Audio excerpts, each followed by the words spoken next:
I'm Logan Crawford, and right now on Spotlight, you're a little bit afraid of the big city, so you decide to make a big move. You move away, you move to the country where you think it's going to be a whole lot safer. Well, that's not always the case. And that's the theme of a book. It is called Man Chronical. It is written by Marco Navarro, and we'd like to thank him and the team at Sweet Spire Literature Management for helping put Marco in the spotlight today. Marco, thank you so much for joining me here today. Thank you, Logan. How are you? I'm doing great. Thanks so much, my friend. Love your book. It makes you want to find out what happens next. It's a real page turner. For the folks at home, tell them a little bit of what it's about. Okay. Primarily it's supernatural horror fantasy. Mhm. It's revolving around a main character named Aaron Weller. Um, it's not really too complicated of a story. Essentially, he ends up meeting a couple of new friends that have certain qualities, and so they explain to him that now he's part of sort of it was like a bigger plan that is being conducted by the antagonist of the book. So in the beginning, he doesn't have any idea of what's going on around him, Mhm. and it's until he's introduced to these two characters that explain to him um, there's a lot of bad stuff going on, and essentially they need his help because he has suffered sort of a special trauma, and that's going to help them be able to essentially track down the antagonist and be able to clean up essentially what's going on. Gotcha, gotcha. Now, Aaron is a police officer in New York City who takes a job as a sergeant in Michigan, I believe. He is ex Civil War soldier, Right. and he wanted to. His wife inherited a house in Michigan, and that's why they go over there.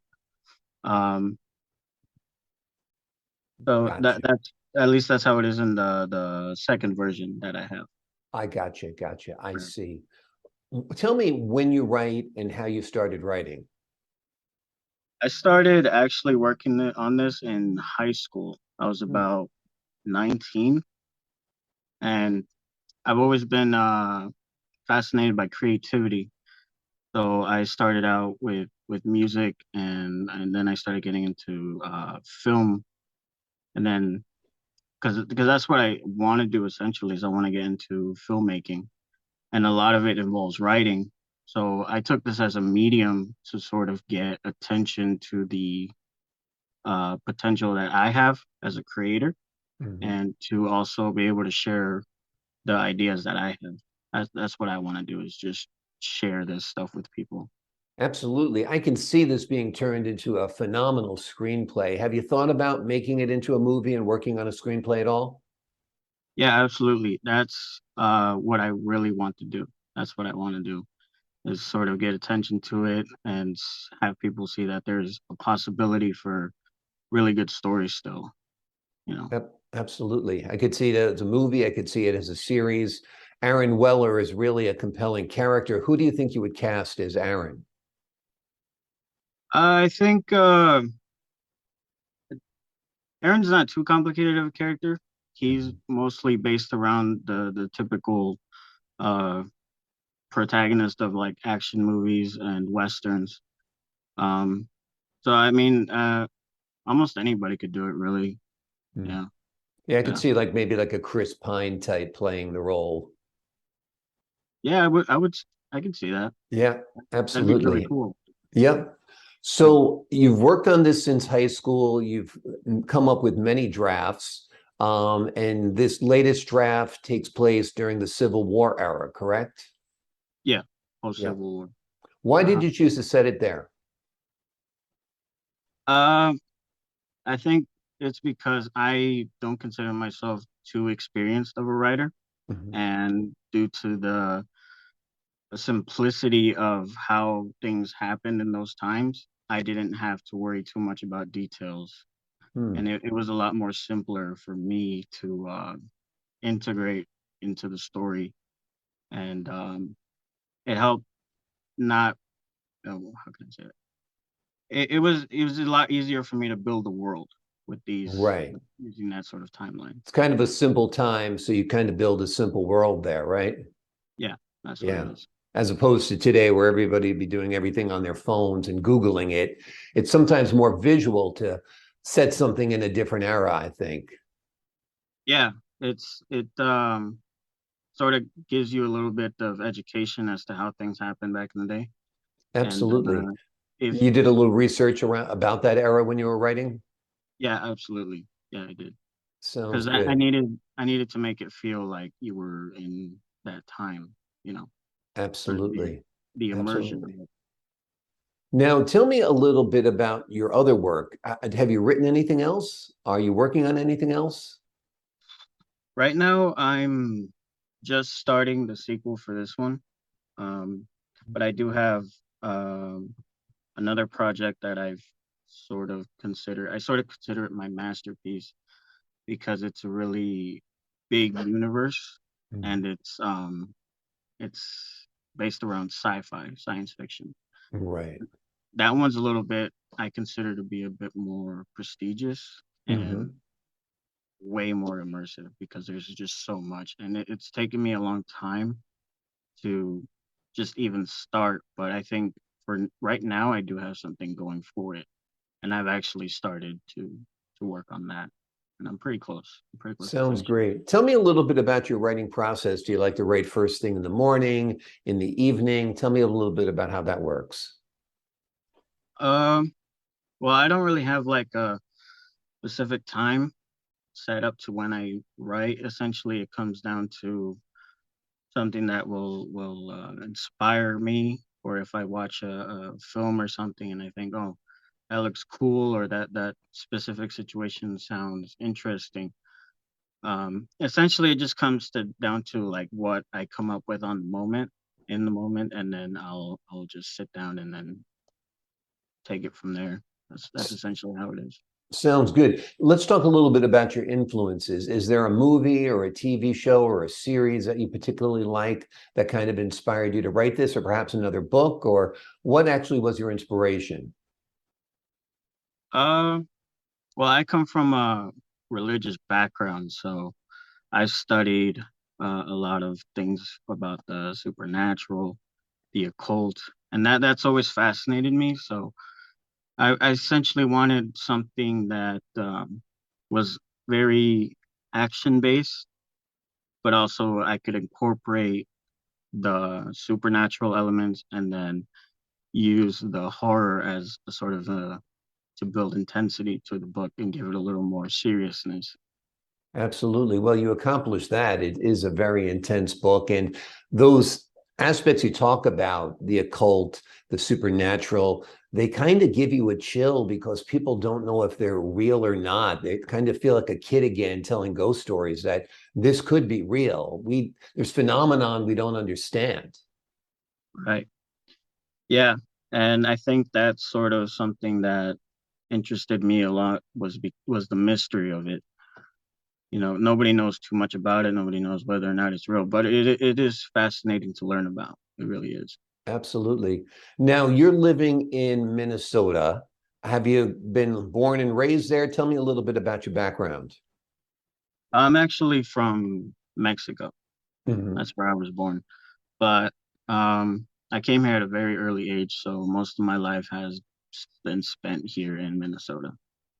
Yeah. And so when you wrote about, a man leaving the city looking for a little peace in the country, and you live in the country. So do you think the country kind of set your mind dreaming about these kind of things a little bit more? Yeah, down here it's kind of a mix of both. Hmm. Um, Especially with the way everything is modern now. Like Right. everybody has a cell phone and you can get information on a lot of stuff, but there like me personally, I do know a lot of people that love the country. Me personally, I'm not a huge country boy. I wouldn't say that, Right. but Out here it is really nice, and it's easy. Like there's a lot of places you can just go and hang out and just be in nature, and it's pretty cool here. It's Yeah, really nice. I actually spent some time in the North Woods of Minnesota over the summer, up along Route 2, which is one of the most scenic highways in the US. It's beautiful. Have you been up there? No, I have not. Yeah, you got to venture up north a little, right by the Canadian border. It's kind of a spectacular place. What kind of work do you do now as you wait for your break to come, basically, right? Right. Right now, I am what they call a human service technician. Hmm.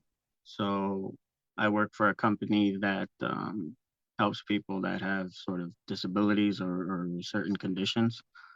Essentially, I just make sure they get certain tasks done, take care of certain needs. It's not too difficult of a job. It's really nice. It's Right. really, Well, you're helping people. That's always rewarding as well, right? yeah, absolutely. It really is. You get to see a lot of change and you get to know how you are with certain people, and it sort of gives you an awareness as to how to approach certain situations and to be sensitive about people's needs. Absolutely. Absolutely. How far are you into writing the sequel to Dead Man Chronicle? Uh, I would say I'm pretty close. I Hmm. have what I like to do is I like to take my time building up the story first. So I'll do my plot summary, set up the beginning, and then the end, and then the work on the everything in between. So I have that finished now, and I have a couple of drafts, and all I really need to do is just go in, make sure everything's fine. But yeah, I'm Do you pretty have close. somebody who reads your stuff, like does your mom or dad or brother or sister or girlfriend or whatever read what you write to give you a little feedback as you go along? Yeah, I'll show it to my friends. I'll show my sisters, my mom and dad. I'll definitely show them. I have a good friend, John, who he's a really good friend of mine, and he sort of likes to get into this stuff with me, and we like Mhm. to talk about all this, and we share creative ideas, and yeah, that helps a lot. It really A, does. a true test of a friend is whether or not they'll read your drafts because you really need the input. The work's not ready yet, and it's great to get that feedback, right? Absolutely, and I tell them like, don't hold back. Like if you need to be brutal about it, just go ahead, because I really I need a honest opinion of what's going on here. You know, Exactly. and Like, are you confused? Do you understand this? Do you realize why I did this? There's so much to it. Have you entered any of the contests or anything like that to try to get your book to stand out a little bit? no, I haven't. So the publisher I'm working with now sort of just dropped it on my lap, and I was Mhm. kind of like caught by surprise by this. So Mhm. I wasn't really aware of what to expect. But no, in terms of like entering it into contests or anything, I haven't really done anything with that. I Right. haven't. Right. But it's got to feel good to have it in print and have it on Kindle where folks can read it and enjoy it. And do you view this as being more than one part? Do you think it'll be multiple parts? Uh, yeah, absolutely. Um, I j- I like to I like to limit myself to only doing sort of like trilogies. I Hmm. think three is just a perfect number. That's just what I believe. I don't think you should go too far off with a story, because essentially, like eventually you lose interest and the character sort of just there's not that much interest anymore, no more risk, you know. Exactly. Is there a series out that you like right now? Are you a Stranger Things fan? Or tell me a little bit about what you like to watch. So I do watch certain number of anime that's Japanese cartoons. Hmm. I do lately I've been watching the show called Ash versus Evil Dead. That's Hmm. on Netflix. I don't know if you've heard of that, but that's based around the Evil Dead series. Hmm. And that's a classic horror series that's very how do I say it? I don't know. It's just one of my favorites. I would It say. connects with you. Yeah, Yeah. absolutely. And that Cool. that itself is based around horror and supernatural stuff. And then there's another one that I like to watch called Hunters. Mm, That's about the new FBI program that they started to identify and be able to help serial killers. And absolutely. I actually worked on Mindhunter with the director and the cast. It's quite a production, working with the crew of Mindhunter. It was a lot of fun, actually. I worked with the director for about 5 days. It was about the Atlanta serial killings, and I played the news anchorman on that. So you got to watch out for me if you watch that series again, okay? yeah, I certainly will. Yeah. It was fun. It was a lesson in filmmaking. The director is so encyclopedic in his knowledge of filmmaking that he knew every light, he knew every lens. He's just an amazing man. Yeah. And I always can appreciate people that are like that, just teaching you so much and being able to learn. For sure. Well, the name of the book is Dead Man Chronicle. It is an amazing read. You're going to want to find out the story of Aaron Weller, and you're going to be happy to know that a sequel is coming. It is written by Marco Navarro, who is a new voice on the scene, but a great voice already on the scene. And we thank him for joining us here today on Spotlight. Marco, thank you so much for being our guest today. Awesome. Thank you, Logan. It was a real pleasure. My pleasure. And to the folks at home, I'm Logan Crawford, thanking you for your time this time. Until next time on Spotlight.